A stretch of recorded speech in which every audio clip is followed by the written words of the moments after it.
Creative Brain Candy by creators for creators. Of course, some think what we have is unfair.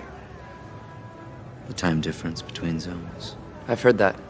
But isn't this just the next logical step in our evolution? And hasn't evolution always been unfair? It's always been survival of the fittest. Raise you another 2 centuries.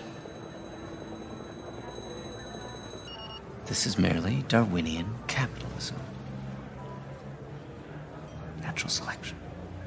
Absolutely. The strong survive. And I think your hand is weak. I call.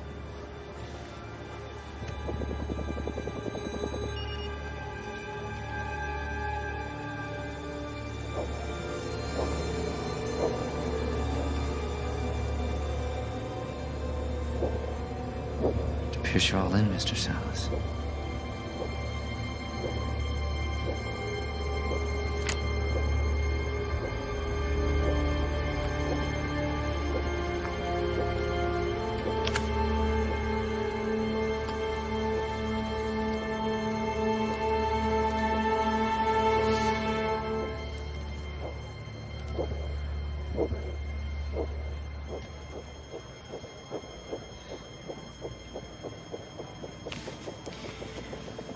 $13 figures. Well played. That was some risk.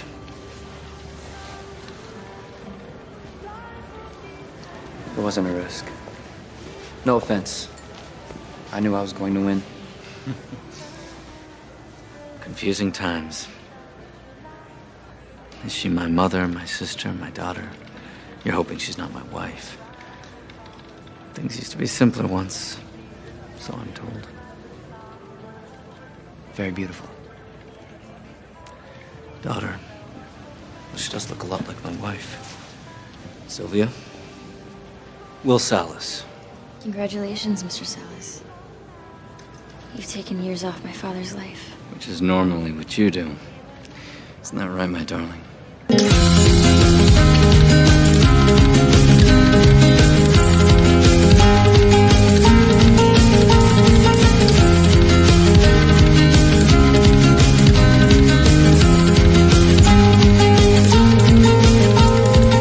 Everyone, and welcome to Smoking and Drinking in Space. This is a sci-fi podcast from a couple guys who think they know sci-fi.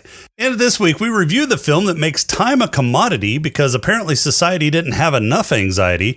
It stars Justin Timberlake, Amanda Seyfried, and Cillian Murphy. It's 2011's In Time. But first, he's the idiot who, if you give him enough time, he'll drink himself to death to my enabler who will give him that time. It's Rob. How you doing, Rob? First off, that is entirely inaccurate because I don't drink alcohol. I didn't say drink alcohol.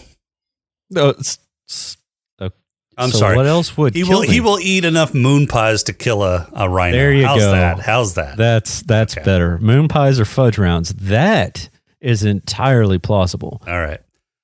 And he's back to show us how it's done. He's the host of Better Podcasting and Legends of S.H.I.E.L.D. on the Gonna Geek Network. It's Stargate Pioneer. How you doing, SP? Great. I am so glad and pleased to be here to review the first 2 episodes of season 2 of Star Trek Lower Decks. All right, we'll check that off the list. Thanks for the enthusiasm, but yeah, you got the wrong show. Oh, well, I was told that I would be able to review Star Trek Lower Decks here. Well, we got to get you on the show somehow, but it's In Time I've this seen week. them. We can do it, SP. No. Yeah, no, we're not doing. We are not doing Lower Decks. Anytime he asks a question, we could just revert. And deflect. Right. I mean, like how the mom and the daughter are actually getting together or not getting together. I mean, that could be the start of the conversation. Mm-hmm. I don't like either one of you today. Well, when did you ever?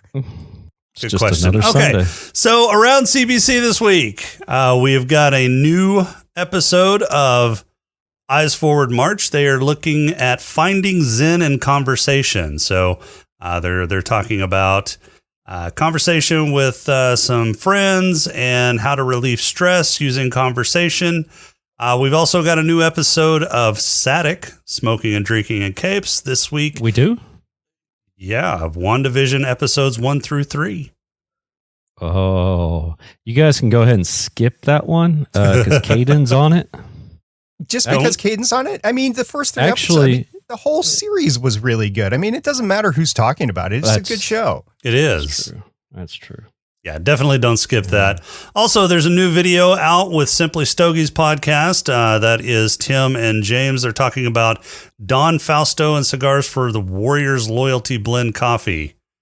So, yeah, I don't know what Warriors Loyalty Blend Coffee is. I don't know what Don Fausto is. So, yeah, but check that out if you want to learn how to hoard cigars and coffee. Yeah, you don't have to pimp his show anymore. He's not on. He's not on the show, but he's still in CBC. It's still a CBC show. We're just talking about what's happening around CBC. Man. Okay. On my network. You got any news for us this week, Rob?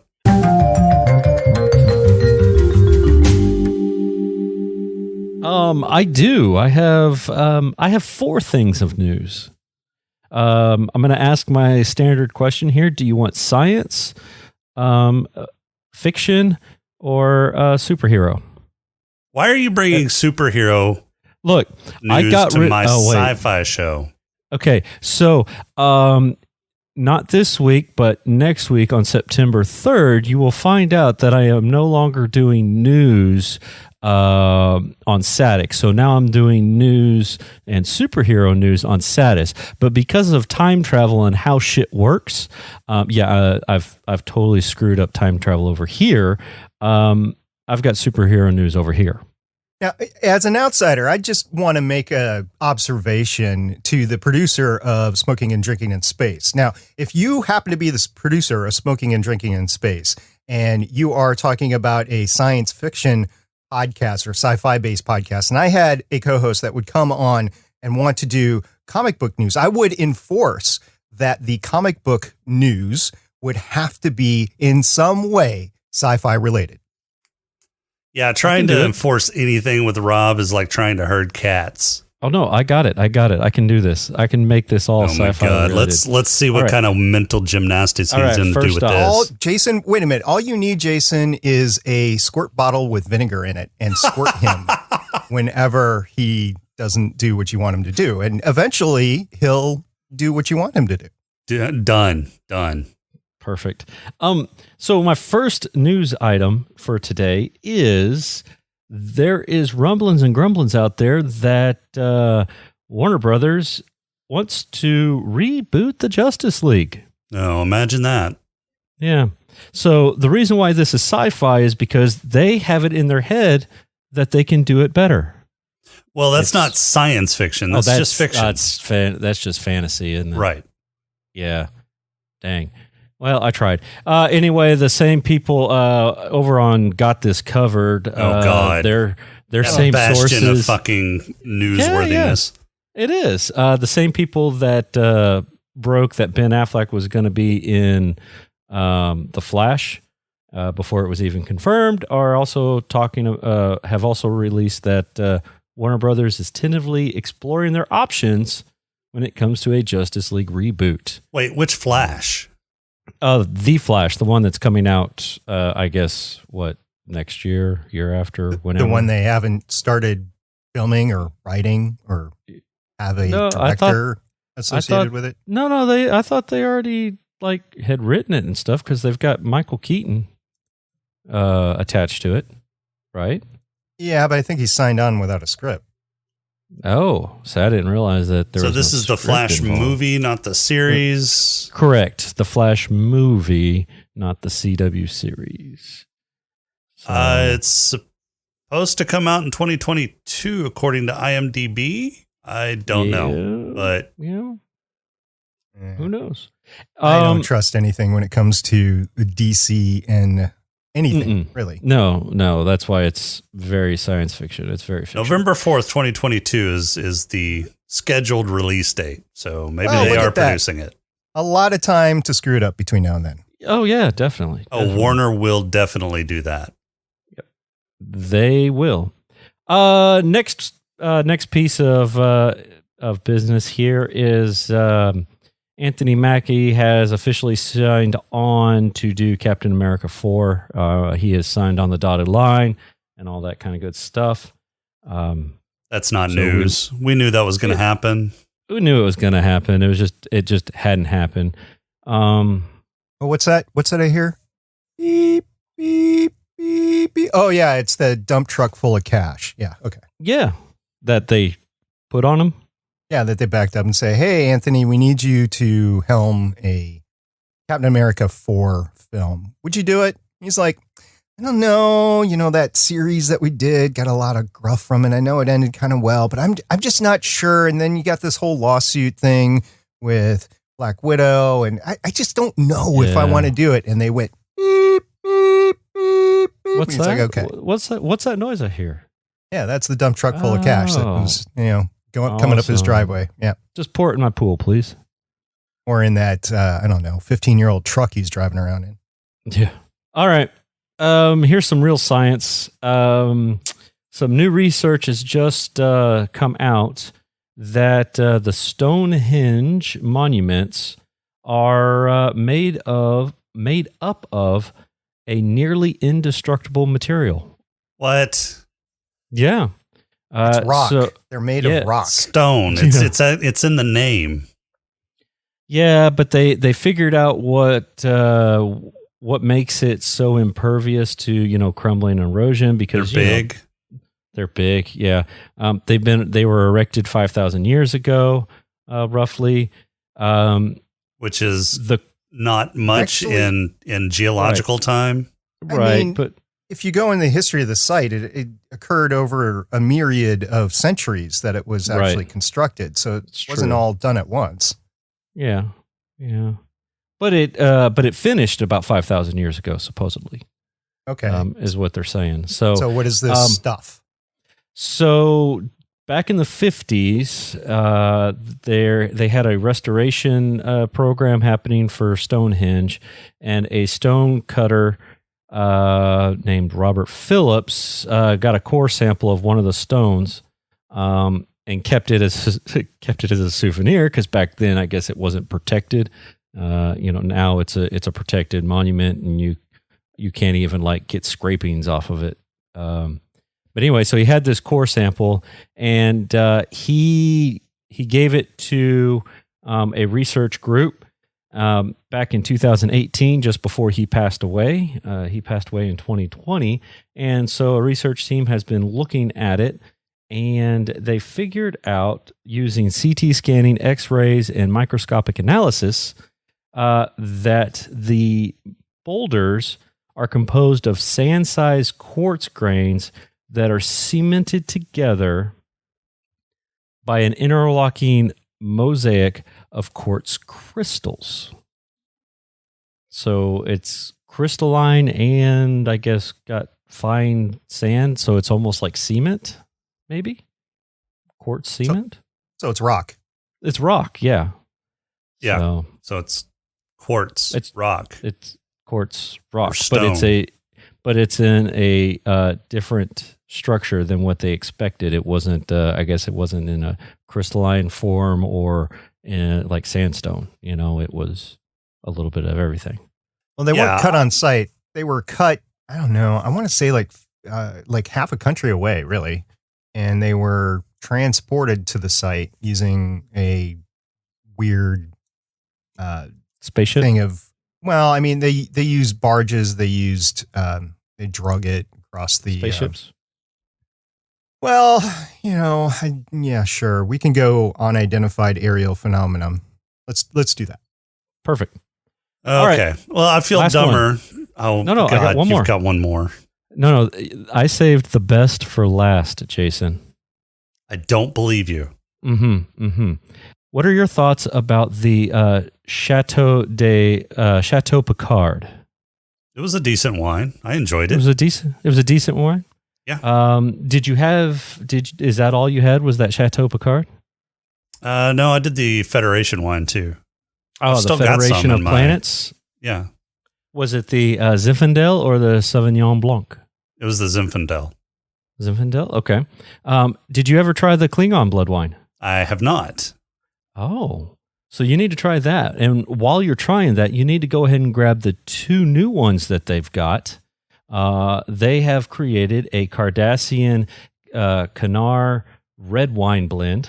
So, and it is in the same bottle that they used on the show. So it's in the same style, snake, serpent, spirally thing. So okay. that's pretty cool. It is a mixture of, let's see, here it is.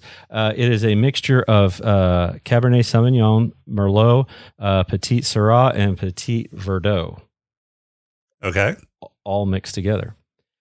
If that is not your fancy, you could also go and try out the Andorian Blue Chardonnay.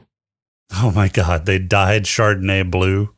It is a Chardonnay from Santa Lucia Highlands, and it's a blue color. Yeah. Yeah, so they dyed Chardonnay blue because Yep. Chardonnay is a white, Yeah. typically they dyed a it light blue. gold or a pale yellow. It's got notes of citrus, peach, and apricots. So you can add those. That came out from it's Star Trek wines. Comes out from Wines That Rock, and right now they are available for pre-sale. And when are they available, and how much are they? That is a good question. Why did you ask me questions like that? Because I expected you to read the article. Stupid me okay. for doing that. Well, we're actually going to the website of StarTrekWines.com, which says that they will begin shipping November 2021 on sale for $299 US, down from $310. Yeah, well, that's the 6-pack though. That's the full armada. So you get one of each type, I believe. Well, unfortunately for me, I can't have wine shipped to me. Why? I live in a state that prohibits imports of wine through the mail. We currently do not ship internationally. We can ship to the following states. And if you go down the list, it goes Pennsylvania, like Iowa is there, South Carolina, and Texas, but South Dakota is not there. That is correct. Minnesota is there. Yeah, Iowa's there. So, you could ship it to James and meet up with him. He would think it's a cigar and hoard it. Probably. I will admit some of these bottles kind of look decent, but I got burned out on all this stuff when I went to the James T. Kirk bourbon and paid an overwhelming amount for 3-year-old bourbon. So I am 3-year-old bourbon. Yeah, well, it was supposed to be a special reserve with all that, but they oversold. So I did not get a numbered bottle. If you got a numbered bottle, you actually got the good stuff, but they oversold. So they were wondering how they delayed. And I'm speculating at this point, but I think what they did is they just ordered more bottles. So you did get the collectible bottle, but they filled it full of this like varnish. It literally, it's the worst tasting bourbon that I've ever had. I can't drink bourbon anyway. Did you finish it or did you use it to brighten up your furniture? I give it to every guest that comes into this house that I do not like. Nice. Perfect. It's $110 to get the 2-pack, which has the Andorian and the Cardassian one. That seems high. I mean, I know that half of that's probably licensing and collectible, but I don't know. For a red blend and a Chardonnay, I'm not a huge white wine drinker, so I might pass on those. Especially a Chardonnay that's dyed blue. But would it make your pee blue, you think? Maybe. Who's ready for a pod crawl? Let's do it. All right. We can call it, I don't know, say a pod crawl? The pod crawl! Pod crawl! Pod crawl! Pod crawl! Excellent! Insert it deep! Pod crawl! Kind of like a space suppository full of information. It's 2169, and everyone is young and hot. In this time, everyone ceases aging at the tender young age of 25, but then are only given a year to live. Fortunately, they can have additional time added to their death sentence through various ways like handies at the bus station. Well, SaDiS is just your average working Joe living day to day on the hours he can scrape together. It's Will's super hot mom's birthday. She's 50, but doesn't look a day over 25, and they have plans to celebrate in a couple days after she gets back from work. Will and his friend of 10 years, Borel, head to work, and then to a local bar to piss away a few minutes on some drinks. There, they see Henry Hamilton, who is buying drinks for the house, and attracting unwanted attention by flaunting his 116-year account balance. Some local thugs, led by Fortis, the localest of thugs with his British accent, decide they want that 116 years for themselves, and Henry, who seemed to have a death wish just moments earlier, is having second thoughts. Will saves his ass, and they hide out in a conveniently located abandoned warehouse, sharing some booze and life stories. Henry's life story is one of a long life and regret for basically being immortal. He wants to end it all, and while Will is sleeping, gives him all but 5 minutes of his remaining time. Then he waits out the clock before dying and taking a header off the bridge. Will heads home, but stops by Borel's house along the way to hand over a decade of his life, and then that night, heads to the bus stop to meet his mom for her birthday celebration. But his mom, after paying off a 2-day loan, doesn't have enough time to catch a bus due to the increased rates, and had to run back to their neighborhood. But she's too slow a runner to make it in time, and her biological clock winds down to 0 just as she falls in Will's arms, dead. Will, upset that his mom didn't take her cardio seriously enough, vows revenge on the people in Greenwich, for reasons. The next day he rents a limo to take him to the Greenwich time zone. No, not that one. The one located in 2169 Los Angeles, and promptly begins to piss away the time given him on hotel suites and expensive meals. Meanwhile, the time cops are investigating the death of a wealthy guy, and they just don't buy that he offed himself, and besides, there is video evidence of Will running to the spot on the bridge several moments after the guy died and fell, so he must have murdered him with his words, or something. Will, a degenerate gambler, heads to the casino with his remaining 110 or so years left, and sits down at the big boy poker table to either end his run quick or set himself up for several lifetimes. Chasing an inside straight like a degenerate gambler does, luck be a lady tonight, because he catches it on the river and earns himself an 1100-year pot. The time magnate he had every reason to lose his life to invites him to continue drooling over his daughter at a party the next day. Will wants to head to the party in style, so he buys himself a Jag and rolls in like store-brand James Bond. After barely dancing with Sylvia, the Time Baron's daughter, he takes her out to the ocean to see if she can swim, but mostly because he wants to see her naked. After a bit they head back to the house so Will can try and lose his life again by gambling it away, but the time cops are there to ask a few questions.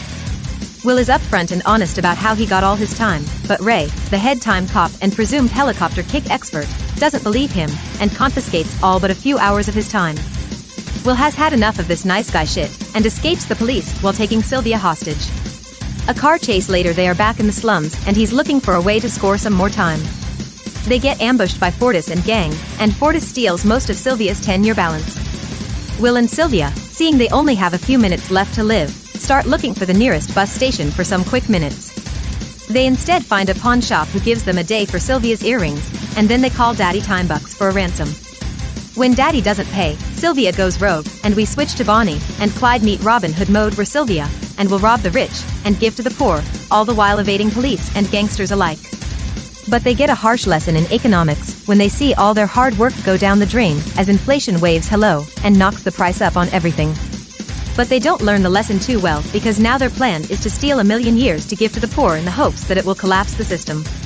To what end, who knows, it's not clear they thought that far or even care, but collapse the system they will do. They break into Daddy's vault and steal his 1 million year time thingy and hand it over to the local mission, who starts handing it out to the poor. Ray is still on their heels and finally catches up to them in the sticks, but wasn't watching his own time, forgetting to take his per diem, and dies of boredom, runs out of time.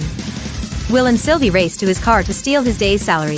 The time-based economic system starts to crumble because people stop working since they have a few years to lounge around, and roll Will and Sylvie continuing their bank-robbing rampage charity campaign. Credits. All right, 2011's In Time. I'm not fond of this film.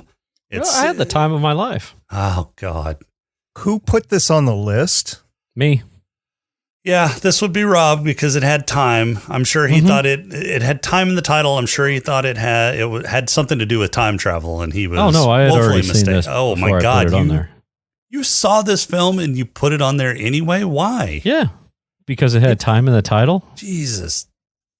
Look, I also put Timeline on the list, I think.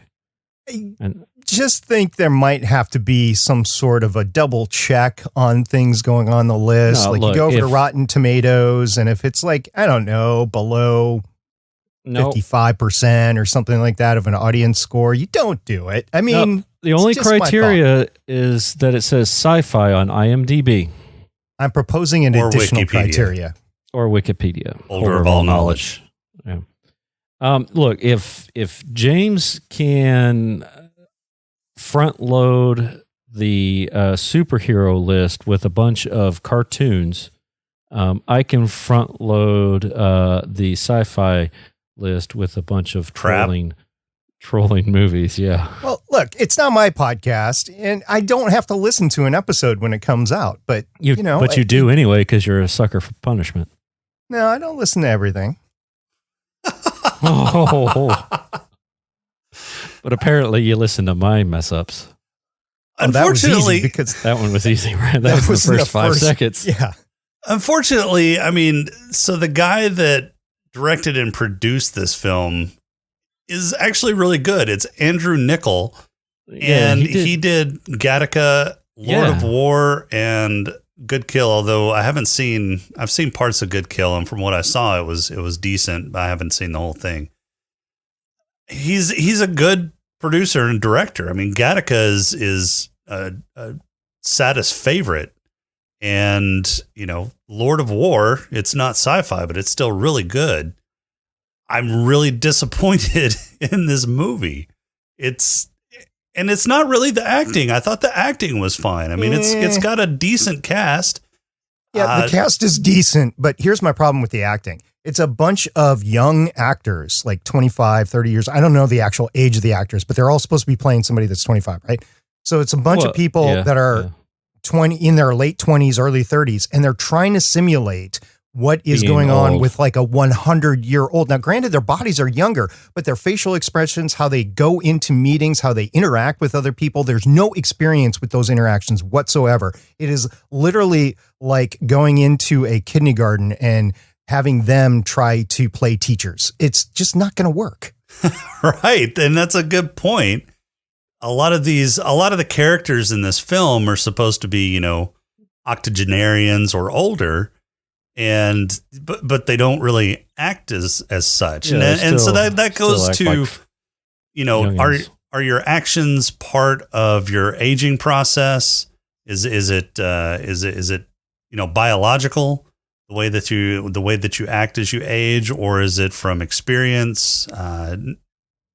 Your experiences through life, is that what shapes your body expressions or your facial expressions? So that's a good question. I would say it's probably your experiences through life, and they probably missed the mark in this movie by having a bunch of young people try and play old people. I'm not going to complain that they had Olivia Wilde and Amanda Seyfried on there. No, I'm not. They had Olivia Wilde in there for the first 5 minutes just to get the headliner, and then they kill her off to piss you off, and then move on with the story. I had totally forgotten she was in it until I watched this. It was just really weird. It was really weird. And it was her playing his mom and him calling her creepy. mom, and it was just really, really weird and uncomfortable. It was creepy, but I do like how they addressed it. Addressed this kind of sort of creepiness during the poker game when he said, you're trying to figure out if it's my wife, my mother, or my daughter. Right. And then they doubled down at the party when all three of them were standing next to each other. Yeah, you had wife, mother, and daughter. Yep. Mother-in-law, wife, and daughter. Mother-in-law. That's right. Yeah. So it was 3 generations of women that were all 25 years old. Getting back to Olivia Wilde for a second. So she died because she couldn't make a 2-hour walk in an hour and a half, because that's what time she had. She had 90 minutes. She couldn't make a 2-hour walk in 90 minutes. Well, it's because she forgot to take the heels off. Yeah, well, let's say she can walk nominally 3.5 miles an hour. That's a pretty good clip. That's 7 miles. You can run 7 miles. You can jog 7 miles or walk 7 miles in 90 minutes. Especially if your life depended on it.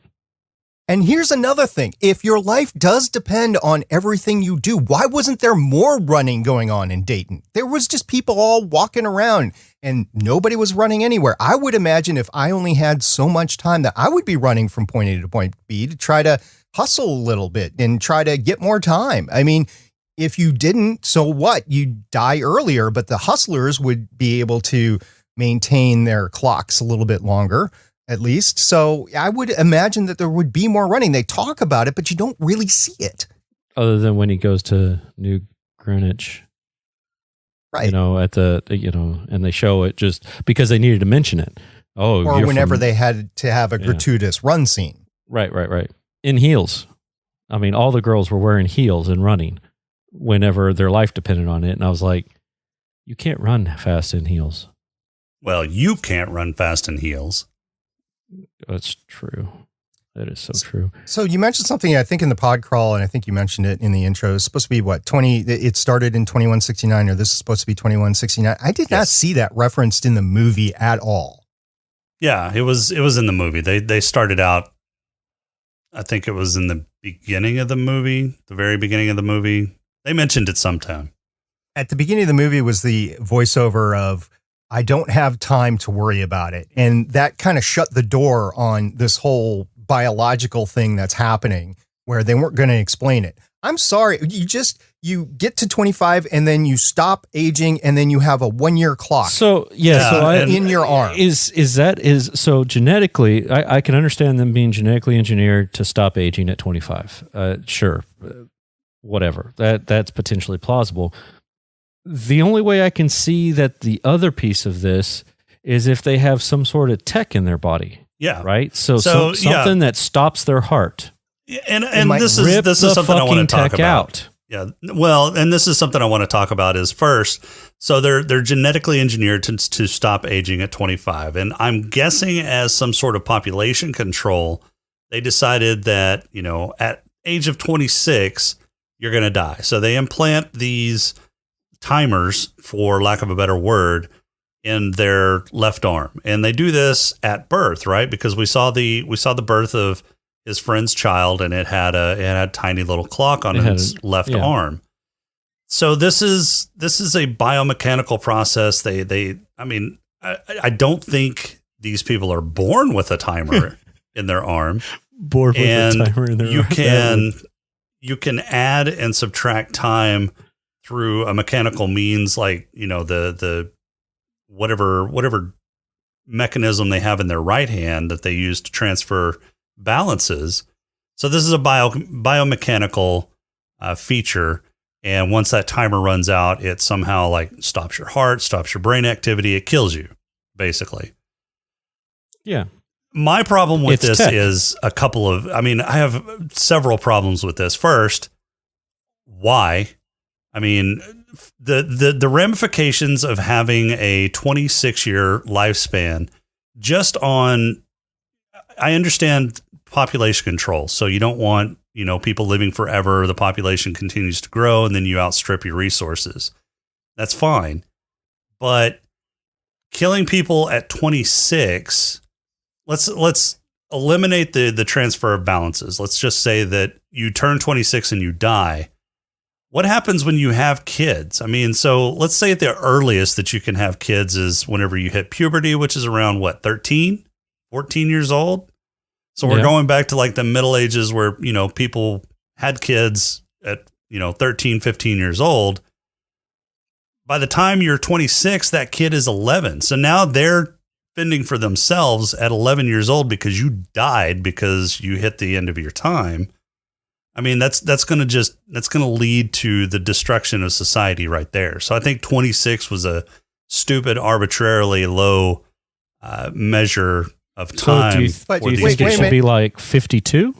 You know, so you can at least be old or whatever, 26 plus 18. So it had to be 40? 25 to make all the people pretty on screen. Right. Yes. Oh yeah. That was a purely artistic choice, and I think it was a bad choice because so they could have fixed that by saying you're 25, but then, you know, you get 5 years after that. You know, I mean, so they didn't 30, have to kill you die. at 26 because you're still going to look 25 even though you're 50. So I mean, they could have added another 25 years to your life.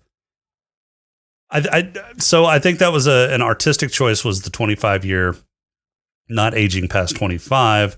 I think they were trying to do some sort of, so it was a very heavy-handed commentary on class warfare throughout this movie with the haves and the have-nots. And that's basically what the commoditizing of these timers was you've got an elite class of people that have all the time in the world to do whatever they want, and they're oppressing the people who are just basically scraping out day-to-day living, right?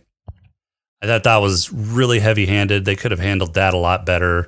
It was just in your face. And while I don't mind social commentary and movies and art, you gotta make it at least entertaining and not so smack you upside the head with it. So this wasn't your wet dream because of the economic stuff that was playing out in here? Well, and even the economics had problems because all you saw in Dayton anyway, and in New Greenwich, was time. Time was the little time vaults or whatever that they were making in the factory, and it was all about time. Yet, where is the food made? I mean, Olivia Wilde, whatever her name was, I forget what her name was. She referenced the fact that she was going. Yeah, she referenced the fact that she was going to the fabric district or the fashion district or whatever. Garment district, yeah. Yeah, there was another district out there, probably not called Dayton, but you don't see it. All you see is this time between Dayton and New Greenwich. And you know that there's other zones out there. You see it on the map. You see it as there's they at least 12 pass through. Yeah. Because they pass through gate 12. Yeah. It's like the Hunger Games or something. Yeah. I don't know.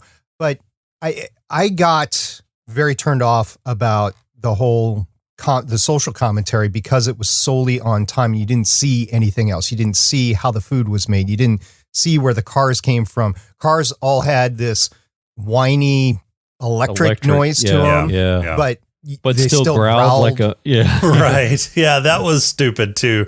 They're growling like they've got combustion engines, but they're all electric vehicles. And maybe they're hybrids.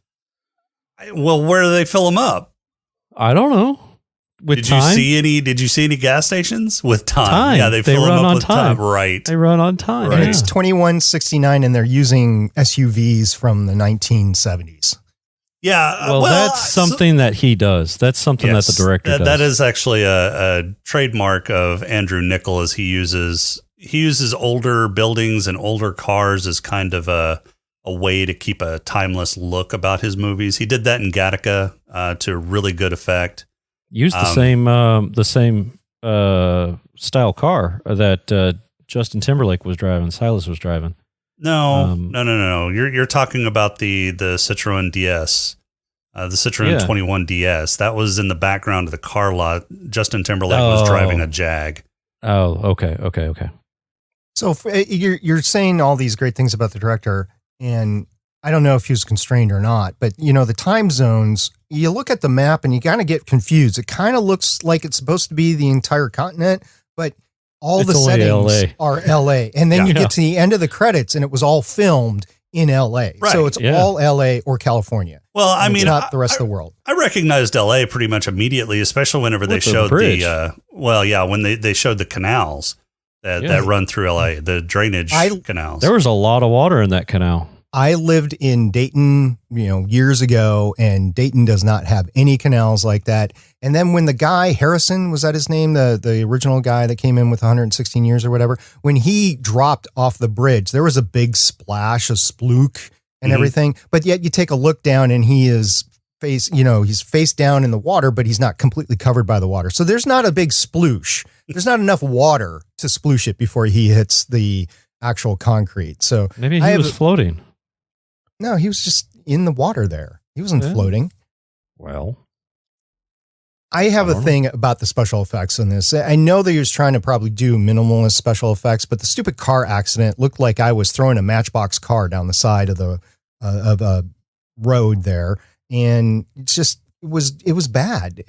Really, the only special effects were the armbands. And I'm wondering, I probably should have looked into how they did that, if that was done after the fact or if they all had to wear some glowy thing on their arms and then they would throw in the time thing whenever they looked down there.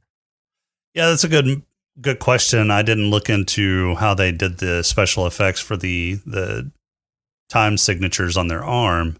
The special effects, there weren't a ton, and I think most of them were practical.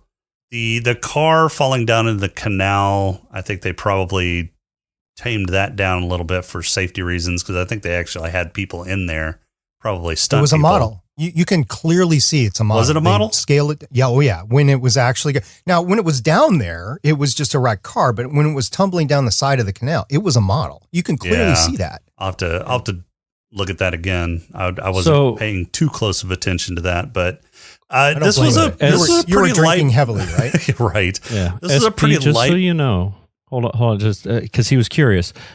You can go to YouTube, and after 21 minutes, you will figure out how to do the in-time clock on your arm using After Effects. Okay. Yeah, so you can do it. 21 minutes. That's all the time it's going to take for you to do it. Well, but is that how they did it in this movie? Well, I don't know, but I mean, if you can do it with After Effects, I'm sure they did something similar to that. They probably did have like a glow stick or something in their sleeve to kind of give that green glow, because it did. I know they had have glow sticks when they were swimming naked in the ocean. Yeah, that was pretty bright. Yeah. The first rule about living in a clock counting down society is to find the richest man in the world or in the city or whatever and go skinny dipping with his daughter. That's the first rule about living in a society like this. Hell yeah. Well, I mean, that's what Will did. So, and that's why he's the lead of the movie. Now, this movie had a $40 million budget and actually made its money back and then some. Did 100 fangirls it was there. all Right. it was all after overseas, wasn't it? Mostly. No, I mean, about half of it was overseas. So 136 million international. Yeah. So it actually was mostly overseas, 37 and a half in the US and then 136 million overseas. So about 174 million worldwide. So it made its money back and then some. It opened to domestic $12.1 million. That was the opening on domestic. Which isn't great for a movie opening weekend, especially whenever its competition was Puss in Boots. Hey, that's a Disney treasure. Puss in Boots is not Disney. Wait, no. I know. That's DreamWorks. Still, I know it's DreamWorks, but and Paranormal Activity 3. Woo! The Paranormaling.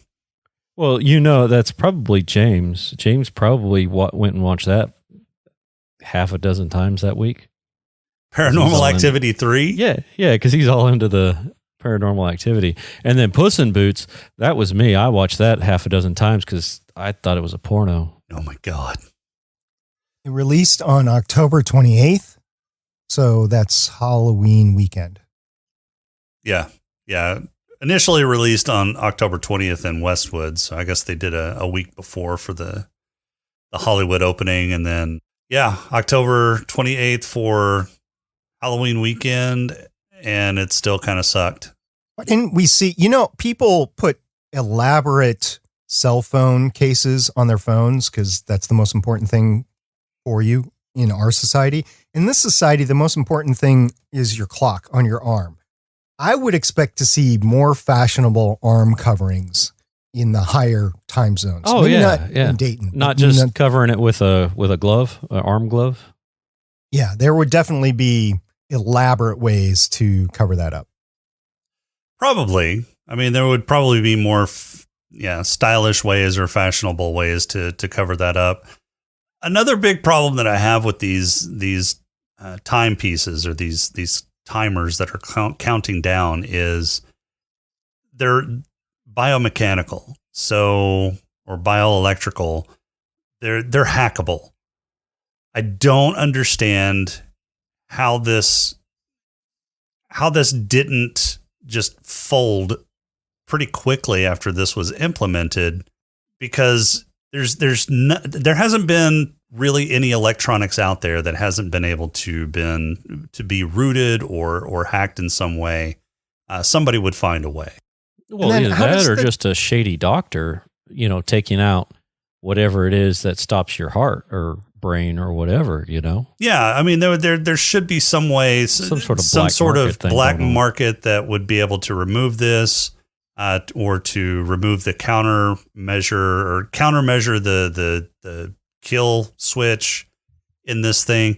Not only that, but I would imagine there would be some sort of fragment society that started having kids outside of the normal medical system. Maybe that's in time too. They wouldn't be, hampered with this timer in their arm. So there should be, some generations, maybe 1 or 2 generations now that don't have the timers in their arms that are 25 years old and living naturally. So there's a ton of flaws in the logic in this movie.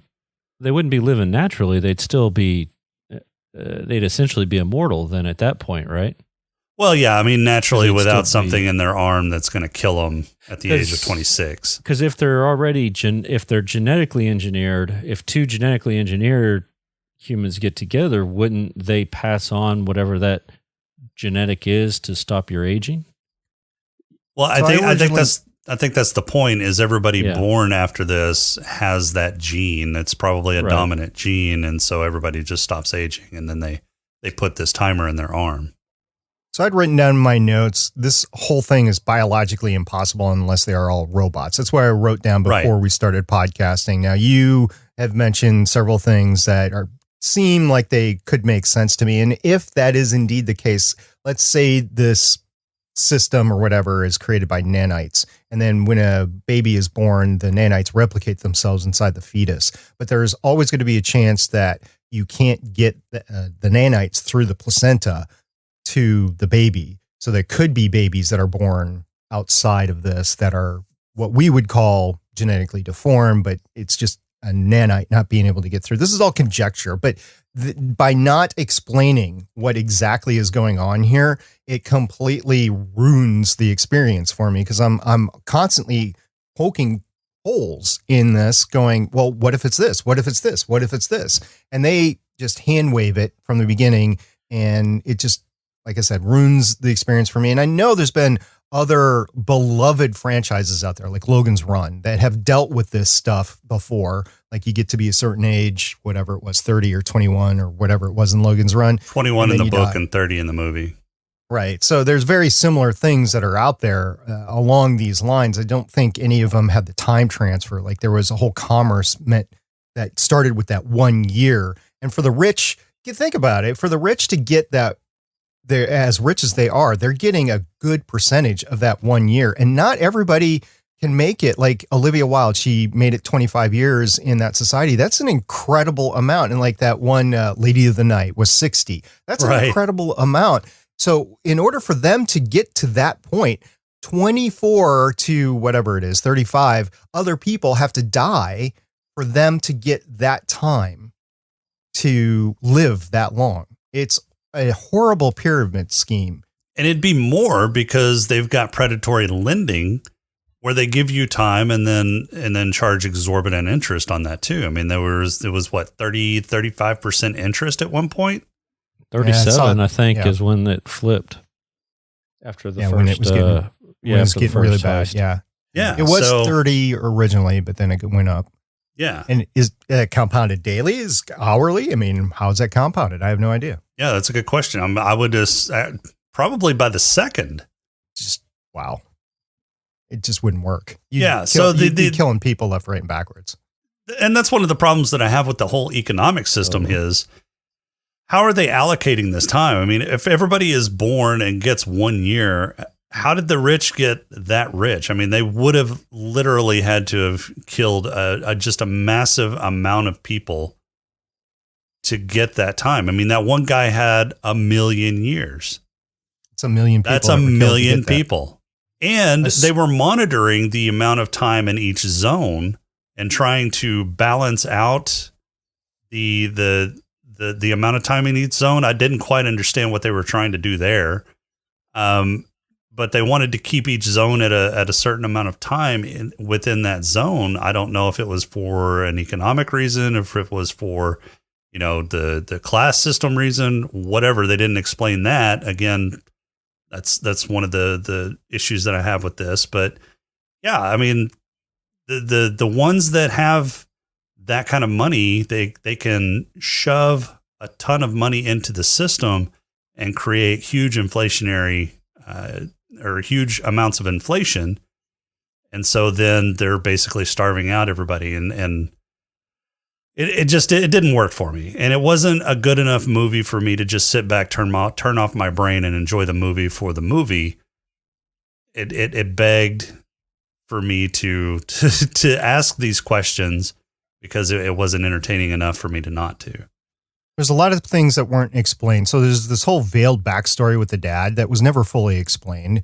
There was just a lot of stuff with the biology that wasn't explained. And also the cop or the timekeeper, he was reporting to somebody and that was never explained who he was reporting to or what. So it was just all this big thing that limited the cast down to what they had. And it was like there was other portions of this world that needed to be explained that just weren't. So the editing of this story, for whatever reason, just was not done well. I mean, it's not a good story it will never be a cult favorite. Well, and there were too many factions, right? There were too many things going on. I mean, we had the cop that was chasing him, and we learned later on that the cop is fairly, on the level, on the board. He's not a corrupt cop. He's just doing his job, but he's not really a bright cop either because he thinks Will killed that guy when there's clear video evidence that the guy would just died on the bridge and fell off. So I don't think that he thought Will killed him. He was trying to maintain the balance of time. He's a timekeeper. He wasn't interested in justice or anything like that. He was seriously considered or worried about this 100 years creating an imbalance in whatever zone they were in at Dayton. But is it Dayton zone 12? Is that it? Yeah, I think so. I don't remember. Yeah. So it was an imbalance there. If you had 116 years that were spread out in there, then you have people that could live longer. And then you had all that time that would not filter up as quickly as it needed to do. So it's a very controlled ecosystem in order for these people to live for millions of years or whatever they wanted to do. So another thing is the gang that was in there. I mean, it didn't make sense that he was being chased by the gang was too sporadic in the story. I mean, they were there to create conflict. And then whenever the conflict didn't need to be there anymore, I mean, it was just way too easy for him to get rid of them. I mean, he takes out 3 dudes with a gun while he's doing an arm wrestling thing with the gang leader and then takes out the gang leader by draining him of his time. That didn't work for me. That was kind of stupid. The gang made sense at the beginning. As far as putting that guy in danger because he was flashing his money around basically. Sure. But after that, it was just kind of stupid. And the gang is going to create a huge imbalance too because they're stealing time from everybody. So they've got to have amassed a large amount of time because there's plenty of people in the ghetto, and even at stealing at small increments of an hour here, a day there, they're going to have plenty of time accrued. So that creates an imbalance. So why weren't the time cops on them? I know he said because we have a limit, but what's that limit? Well, even they have to expend their time. So them expending their time then filters the time up through the economic levels. So it eventually gets up, but they're expending time. They're not really accruing. They're not a gang that is going to have millions and millions of dollars. By the way, the gang is called the Minutemen. So they're not accruing 1,000 years or 100 years. He killed one of the guys, it's the guy that they backed the car up and they shot him as they were backing the car up after the time kept flowing through Dayton. And I couldn't get a clear look at the clock on his arm. There was a shot of that arm as he's dead, right? But the head Minuteman, I can't remember his name. I'm going to say it's F something, but I just can't remember it. Fortis. So Fortis turns around and he's got, okay, that was a wasted 30 days. So he only had 30 days on there. So it's not a tremendous amount of time that they're flowing through. They're they might not be living day by day, but they're not living year by year, maybe month by month, probably week by week, because they don't have a lot of time. There's only so much you can take from a individual, right? And that gets me to another point here, and maybe it's a small issue for you guys because of the way that you've described how this works, but how exactly does that transfer work? What if you accidentally give too much? How do you slow it down? How do you speed it up? How do you give the exact amount? I did not understand that at all. It's kind of like the comm badges in Star Trek. How do they work? It's all in the wrist. It's all in the wrist, yeah. Now, I figure they were able to, think of an amount that they wanted to transfer, or maybe it is, the way that they hold their wrist, because the arm wrestling scene, it seems like if you had your wrist on top, you were the one that was receiving, and the one on bottom was losing time. So I don't, yeah, it was confusing on how that mechanism worked as well. It was pretty nebulous. And at the beginning of the film, when Will is going from Dayton to New Greenwich, it seems to take forever as he's going through all these things. And yet, as he's escaping with his car, it takes he had less than 2 hours. And by the time they had the accident, it was 30 minutes left on each of them, I think. Right. So it only took them an hour and a half to get back. So I don't know. I had this time dilation where it took them far longer to get upstream than it did downstream. Yeah, that's one of those common things in movies where it's just far enough for the plot. They have just enough time to get there. It just takes enough distance for plot reasons, and that's one of the things that I hate about shows. Game of Thrones was really bad at that towards the end of the seasons, where massive armies were able to span continents in what seemed like a week's time, which was just stupid. But yeah, I agree. The time dilation or the distance dilation was pretty blatant in this show. Now, at first I thought, they were talking about Dayton, Ohio, and like Greenwich, Connecticut. Yeah, Greenwich, Connecticut. I was like, how in the hell did he get from Dayton, Ohio to Greenwich, Connecticut in like a day? Because that's a pretty long drive. But I think these were just zones inside Los Angeles. So, I did some searching on the holder of all knowledge, on the rectangle of all knowledge, by the way, which is the cell phone. And I was looking for if this was based on any sort of a written thing, like a book or novel or short story somewhere out there or whatever. Come to find out, there was a legal action on this one smaller story, but it was, after he saw the movie, he saw that it was obviously not the same story that he had written way back when. So the lawsuit was dropped. There was no monetary exchange or credit in the screenwriter's portion of the movie or anything like that. So there's no book that this was based off of that you can go back and you can see. Because that's what I was thinking. If I could go back into a book, I could see if they are literally talking about the continent of the United States or if they are literally talking about zones in LA.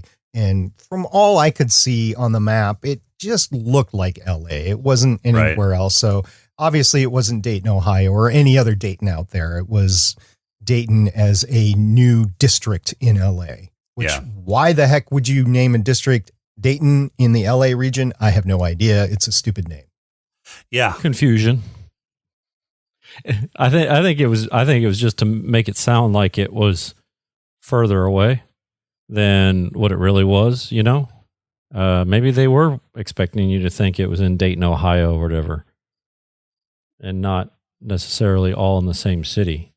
Well, that time and distance thing would be even dumber at that point, because why would you drive all the way to Greenwich, Connecticut?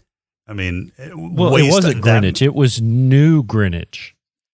Well, you figure New Greenwich is, true. I guess you could say New Greenwich might be anywhere. But then they dropped the new for most of the movie and just called it Greenwich. This movie was... You're putting way too much thinking into it, okay? That's true. Yeah. Just this movie was for the ride. Yeah, this movie was obviously meant to showcase Justin Timberlake and just his prettiness on the screen, and to get his acting chops out there is the only thing I could think of, because the acting wasn't all that great. His acting wasn't all that great. The writing wasn't all that great either. There's like maybe 3 lines that you can kind of remember from this movie, like, oh, maybe you thought this was a drive-through bank, or wow, then you get in quality time with your dad or whatever as they're heisting the $1 million thing. There wasn't really a lot of great one-liners. It wasn't, the stereotypical Bruce Willis or Sylvester Stallone or any, big action hero movie one-liners that are out there. It's Bonnie and Clyde, really, smattering with Robin Hood. That's what this all is, and showing off Justin Timberlake. Well, that's what I said to Jason yesterday. I was like, this is basically Bonnie and Clyde. And he goes, yeah. And I said, and it's Robin Hood. And he goes, how's it Robin Hood? I said, they're stealing from the rich, giving to the poor. He goes, oh, okay. So, of course, you hadn't seen it yet. So right, I can see why you didn't understand that. And then I also, same as you, SP, I was thinking Hunger Games. This is an early version of Hunger Games in terms of, the different districts and that kind of thing. Hunger Games did it a lot better as far as separating it geographically than this movie did. But wow, and that's pretty low bar in and of itself. So, well, hey, I didn't saying that Hunger Games is better than something is saying that whatever you're comparing it to is pretty bad. I will say the cinematic quality of Hunger Games is way better than this one. Yeah, way I'm pretty better. sure they had bigger budgets. They definitely had a more stacked cast. And maybe that's what you need. You need a bigger budget to do the correct filmography during, not the filmography, but the cinematography during, shooting on location in different locations, or better special effects or better practical effects as you're going along. I don't know about that, because, again, Gattaca was a really, really good movie. And yeah, but even Gattaca's special effects were kind of hokey when you take a look at it again. The story is okay because it's contained in a bottle of the area, and you have a limited amount of sets, and you don't really see too much on location outside. I mean, there's not a ton of special effects in Gattaca to begin with, but I thought the set design and the effects that it did have were well done, and it had a lighter budget than this movie. Yeah, this one tried. It just didn't get there. It wasn't. I don't know. There's a believability factor, or it was. It just wasn't really a good story. Maybe it comes down to the 20. Everybody's 25 on screen, and that's what you have to deal with. Maybe it comes down to that. I don't know. Would it have been better if they were 30 or 35? It would have made more sense if they were, up to 40 or 45. You could depict somebody that was more experienced and an older actor and have it be a little bit more believable. All right, Rob, you got a haiku for us this week?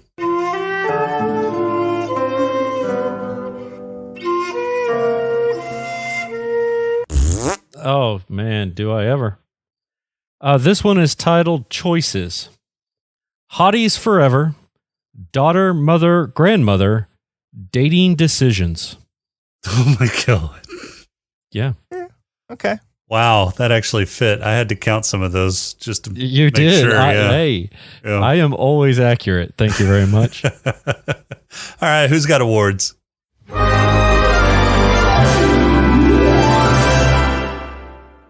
Yes, sir. All right, we're going to start with SP. SP, who's got your black lung? This was difficult because, why would you smoke when people take smoke breaks, right? So they're not going to take a break if they don't have the time for it. Even the higher society, they're not smoking or whatever. So I will have to default to one of two things. And since I mentioned it before, I'm just going to mention it now. Timberlake's car. It was smoking by the time it got to the bottom of the culvert. So we'll just go with the car. All right, Rob? So before, I'm going to say the car too, but that he brought up a good question there, or a good thought there. what happens if you're chronically ill? I mean, do you still die from disease? Well, I guess you do because he drunk himself to death. I mean, yeah, you could, I guess, die from acute alcohol poisoning. Yeah. So I guess you could die from like lung disease or something like that if you were a smoker. Possibly, yeah.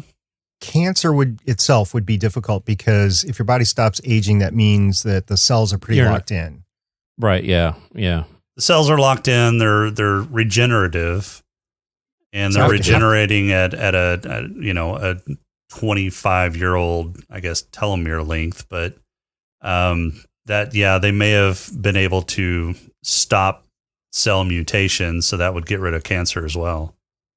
So for drinking yourself to death, that would be possible because you're literally introducing too many toxins into your body for your cells to be able to rapidly heal themselves for. So your blood alcohol level is too much and your oxygen in your body is too low. So I could see drinking yourself to death, but cancer, like smoking or I don't know, nuclear devices or whatever, unless the onset is so much like you get bombarded by so much gamma radiation that's going to kill you almost instantly, you're going to survive. Or turn you into the Hulk.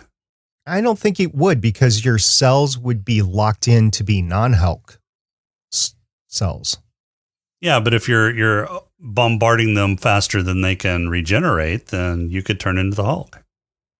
Yeah. Unless your body reverts back. Well, that's true. All right. So, I didn't see anybody smoking, so I'm giving mine to honorary Richard Dawson. Rob, who's got your head lush? I thought Black Lung was Doc Cottle. Oh, yeah, that's right. My bad. Yeah. Doc Cottle. Woo, man. I was thinking head lush and said Richard Dawson, but no, Doc Cottle. Gotcha. Right. You were trying to get ahead of the game there. I understand. Head lush. I'm going to give it to Leonard Hofstadter for his drinking problem and killing himself 9 years on his clock. Okay, SP. Yeah, that was the one and only real drunk that we saw. There was other people that were in the bar, but he was the one that was drinking the most in the bar. Maybe Harrison, because he had that flask full of varnish. So I'll go with Henry. Harrison just to be different. Henry? Is that was Henry Harrison, right? Henry Hamilton. Okay. We'll go with him. You were way off. Samsonite. Jeez. Doesn't All matter. Right, so crappy movie. Yeah, mine's going to go to David Healy as well for drinking himself to death at the bar after he got 10 years from Will. So that's a 2 out of 3 right there. All right, SP, who's getting your player? Well, I mean, I mentioned it before. We just got to continue it. You know, when you get in that situation, what do? You find the richest person out there and you take his daughter out and you go skinny dipping in the ocean. Yeah, Timberlake, he gets it. Rob? Yeah, JT getting his sexy back. It's 3 for 3. JT is going to get mine for seducing Amanda Seyfried. Someone would call that a three-way. Yeah, this is not your show. That's not what we do here. Otherwise known as a menage a trois. Oh my God. Rob, who's getting your purple hippo? Yeah. So this one's kind of a stretch, but I'm going with Sylvia. Specifically when she gets she sees the ghetto for the first time, but sees the plight, the dead people on the ground for no apparent reason. That's gotta kind of just shock your worldview and just what you thought everything was. She had one mental image of things, and it was completely different. It wasn't black and white. There's grays and greens.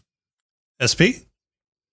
I had originally written down Sylvia too because, she turned all Bonnie during the whole thing. That was just an all purple hippo moment to me. But you know what? I'm going to call an audible and I'm going to go with her, what I think is her mom, because she went to Philip and said, "You suffocate us all," in that deadpan thing as they were talking in the office there. So I'll go with Sylvia's mom. Okay. So mine is going to go to Will's mom, because after she pays off her 2-day loan, she's only got like an hour and a half left. And her plan was to pay for a bus ride with an hour of that, which is a huge amount of money for a bus ride. Geez. And then she realizes that she can't take the bus because it's now 2 hours per ride. And she's 2 hours away from where she needs to be to get some more time from her son, Justin. Or Will. So she runs, and then just as she almost gets to the finish line to salvation to get some more time, she runs out of time herself. So not only did she have that endorphin rush of a runner's high, but she had the adrenaline rush of about to die. So that probably was a pretty heady cocktail. And she's going to get my purple hippo. Wow. You That really was thought that one through. Yeah, it was another option for me, but I decided to go the other way. All right. So what do you guys think? Is it a recommend or an avoid? We watch these things, so you don't have to. SP? I would not recommend this at all. You know, the simple fact is I was doing a little research after you asked me to be on, and I was looking for any sort of podcast out there that would reviewing this movie. And I looked in several different databases. I even looked at another podcast that I was sure had reviewed this, and I could not find it in their podcast RSS feed. So just by the simple fact that there aren't too many, I mean, maybe there is some out there and I just couldn't find them, aren't too many readily available podcasts that review this, should tell you to stay away from this 2011 wonderful film that was not good to watch at all. Definitely not twice.